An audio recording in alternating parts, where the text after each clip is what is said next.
Hey everyone, back in the video. NHL News reports a trade just happened today between the Canadiens and the Canucks. One that we've been waiting for to happen. Casey DeSmith is now a Vancouver Canuck.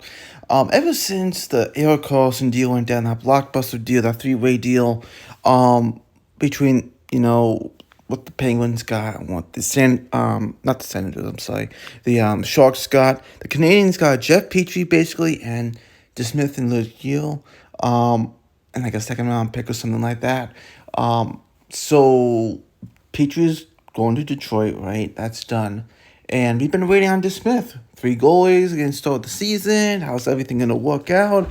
They trading Jake Allen. Are you trading DeSmith? What are you going to do with Kane Premu? All that stuff, right? And this answers sort of the question here at this point, right? Most of it. DeSmith is going to Vancouver, which Vancouver, you look at we'll talk about them for a second, since we're talking about DeSmith anyways. Thatcher Demko's your number 1 goalie. They're looking for a backup goalie. It could be Arthur Sielov. He's young. Maybe they think he needs another year in the AHL and the Abbotsford Canucks. We have him. You also have Spencer Martin.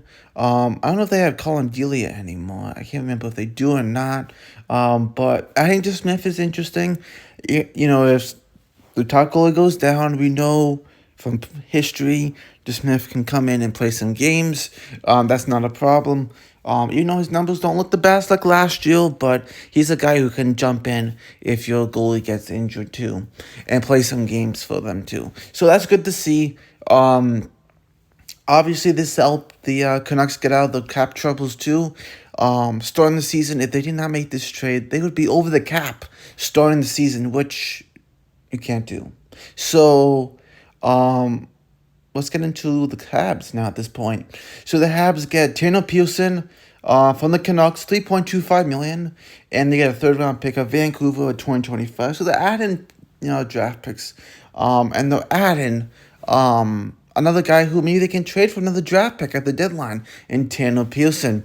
Now, Tanner Pearson, he's been injured lately, the last year or two-ish. Tanner Pearson is a guy who he can get you easily 20 goals when he's healthy. But will he get to that? I don't know. But if he plays well, stays healthy to some point of it, the Habs could probably trade him again and, get a pick, right? Retain 50% salary. He's, his deal is done. So is DeSmith by the end of the year. They're both UFAs. So it works out good.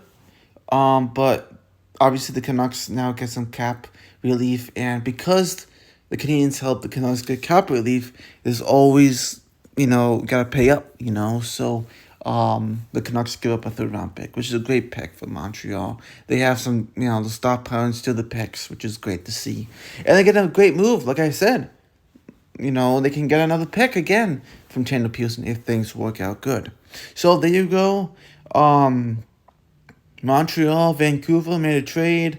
And then if you want to look at the September 13th trade too, that was a really minor trade. I didn't really bring that up. Jakub Novak goes to the Habs for future considerations from Ottawa. He was already going to the prospect training camp and all that stuff. In the AHL. I think the AHL was signing him and all that anyways for Laval. So, he was already going to play for them, and it just kind of made it official. Like, hey, you just take him, I guess, right? So, they do. Now it's them. It's theirs now. So, let me know your thoughts on this. I do think the Canadiens did really well, but I also like what the Canucks did. Solidifying the goalie position and the backup position. And yeah, we'll see what happens, right? Thanks for watching. Let me know in the comments below who you think won this trade, and I'll see you next video. Bye.